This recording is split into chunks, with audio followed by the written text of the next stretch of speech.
LinkedIn trainer, social media geek, absolutely loving being online with you again today. But as you will see today, I've got a guest. So Emily, welcome. Do you want to just introduce yourself to everybody, Emily?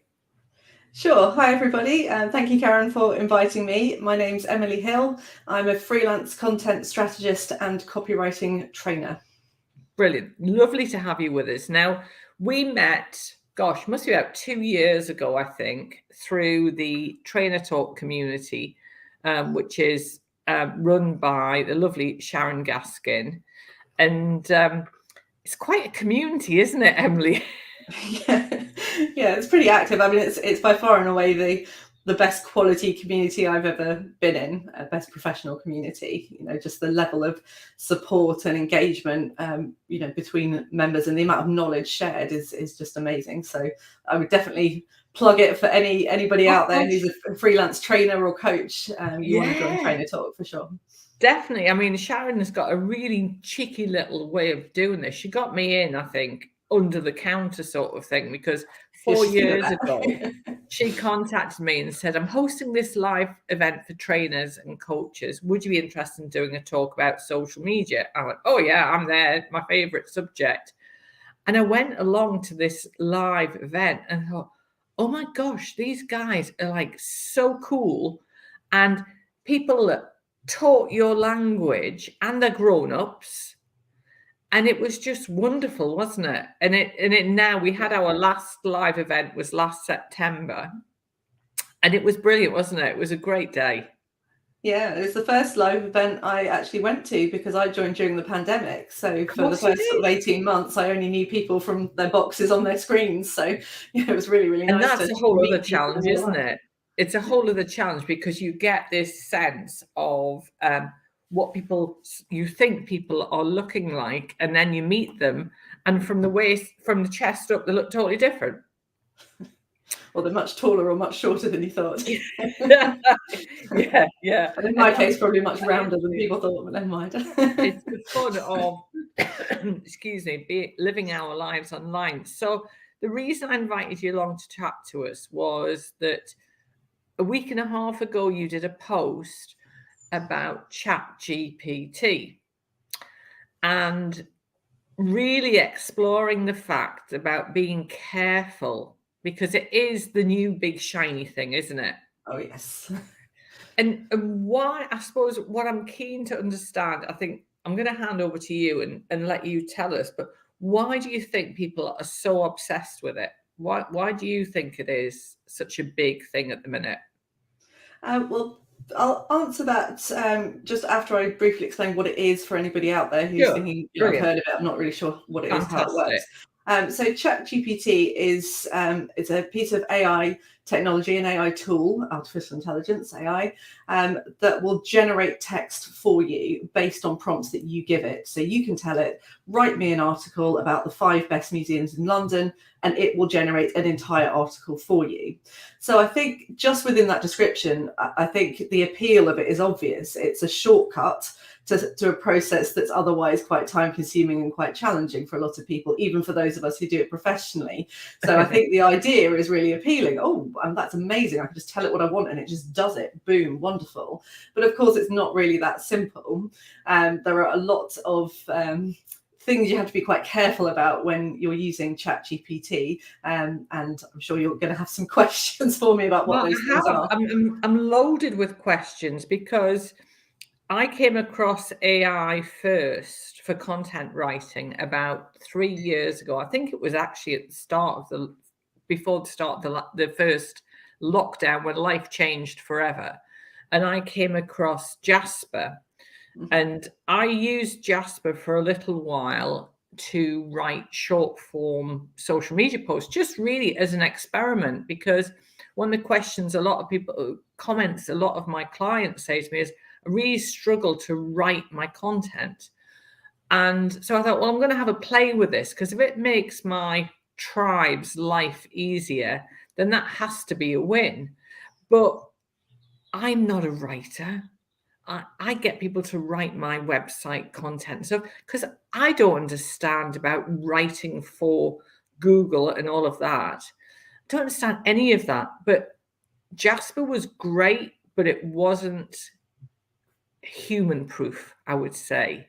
What it didn't give me was a sense of, and I did test it out a couple of times just by posting something purely written in there. It didn't get the personality across. It didn't get, for me, it didn't get the essence of what my intention was. And that for me was a reason why I just stopped using it. But I think we, as creative people, I think we get excited by new shiny things, don't we? So what is the biggest challenge then? If I was saying, do you know what it is, Emily? I know you're busy. You just told me that you're busy, which is wonderful. I might have a go at this Chat GPT because I need some new website content, right? What's the problem? Why is there an issue with it? There are a couple of issues with it. So the first is an issue of quality.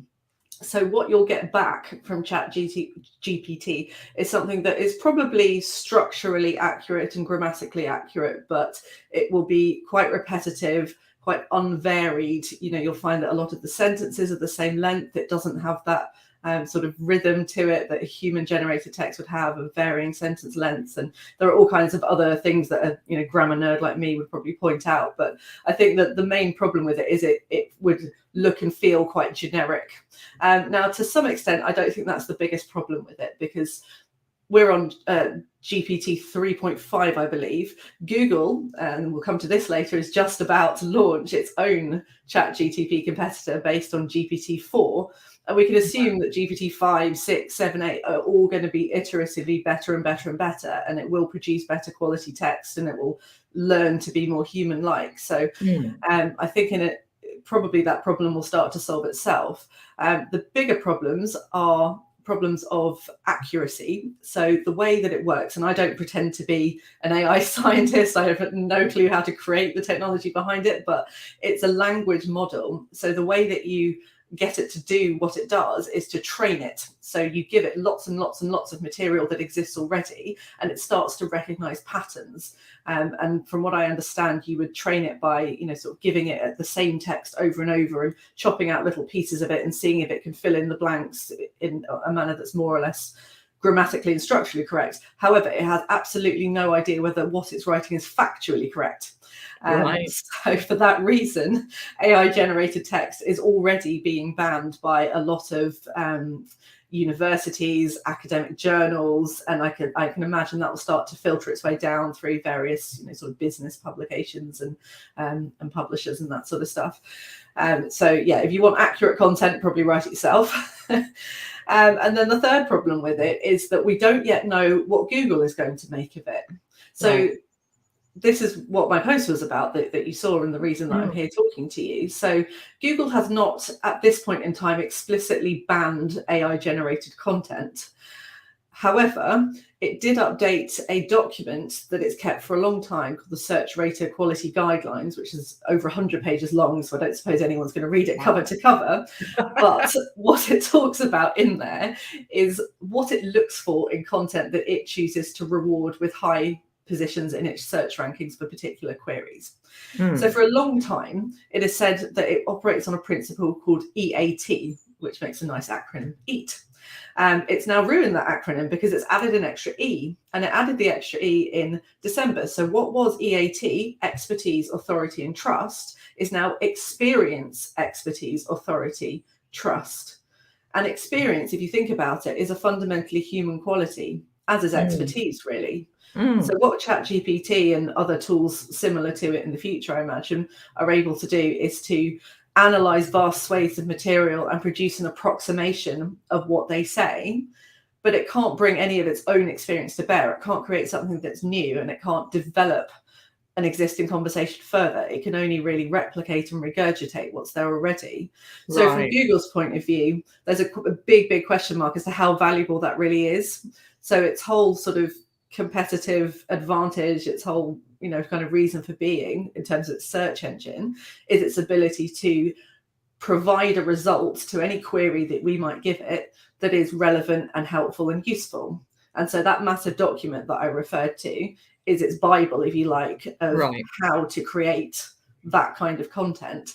And while it doesn't explicitly say it has to be written by a human, it certainly has enough in it to make us question whether it's something an AI could ever really take the lead on. Does that make sense? And that would make sense. Your question. Yes, it does, because that would make absolute sense. Because when you start and think about, so I suppose that my very simplistic analogy is, it was a bit like when I was trying to find a blog writer. I couldn't find a blog writer who felt like she had my voice, or he had my voice. Well, I actually found female blog writers were nearer, but even then, with a human writing it, they struggled to get across my expertise. Sometimes they struggled to get across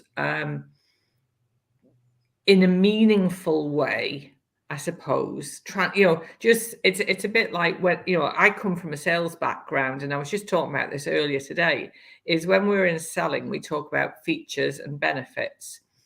I suppose the AI can do the features, but can it do the human thing, which is translate a feature into what it will do to that person in terms of transforming their lives and improvement and stuff like that, which is emotional stuff, isn't it?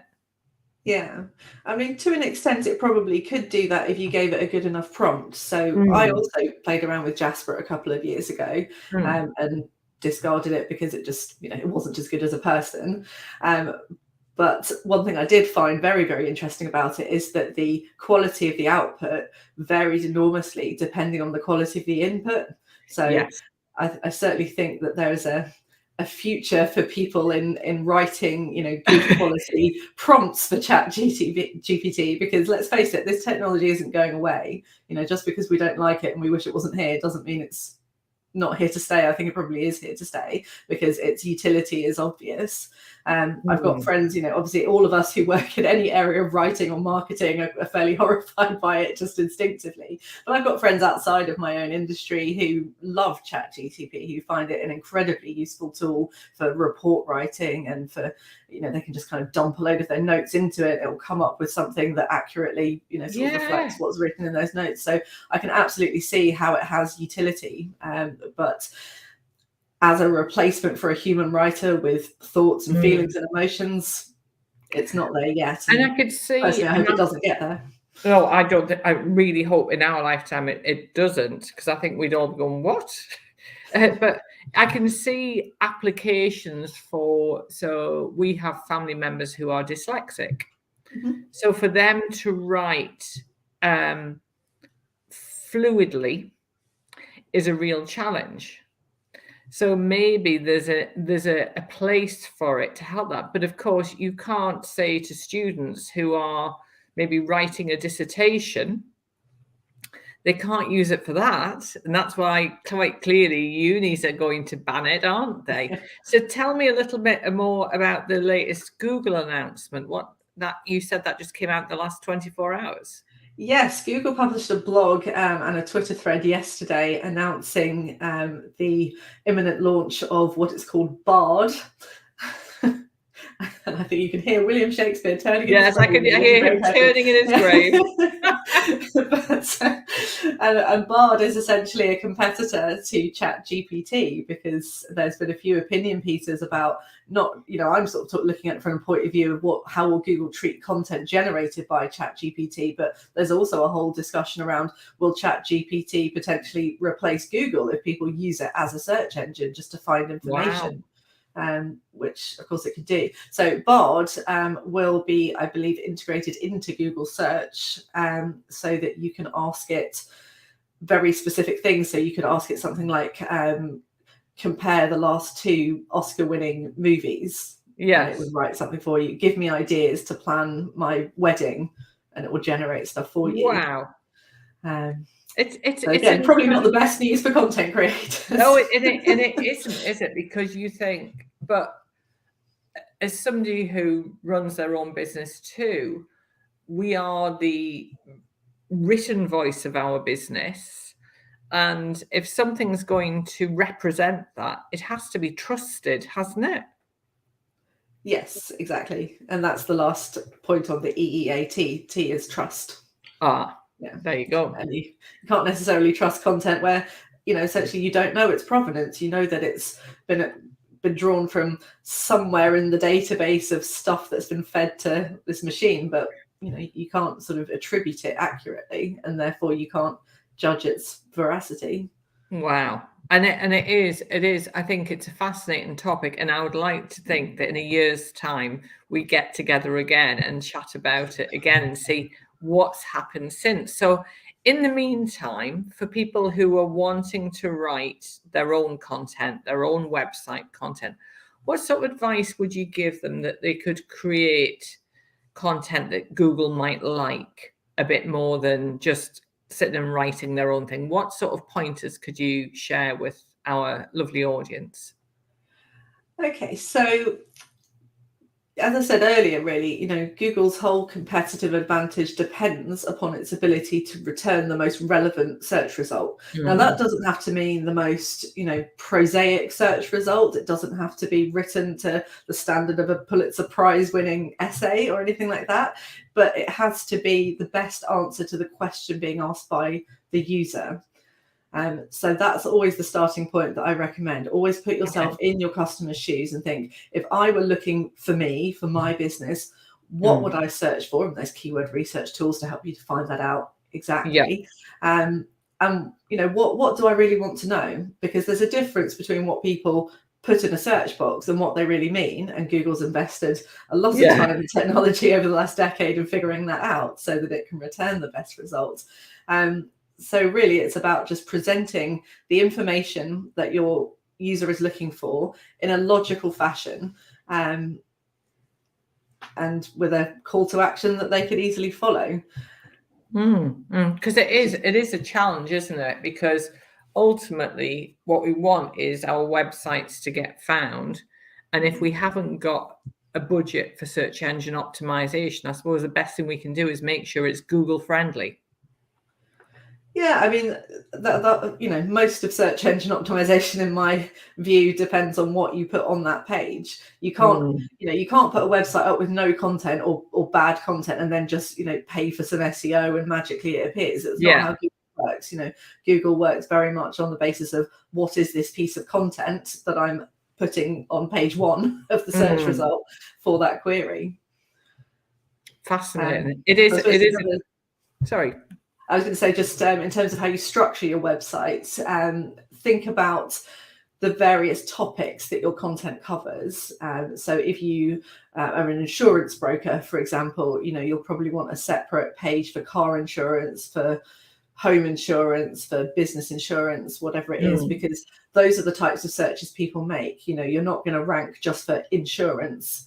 And you're probably not even going to rank just for business insurance because there's a lot of content out there already ranking for that term. So the more specific you can make each page of content on your website, and the more logical you can make the way that it's structured, the better as far as Google's concerned, because it's more helpful for the human who's going to access the content, but it's also easier for the Google bot to actually physically crawl your site and understand the structure and the relationships between different pieces of content on your website.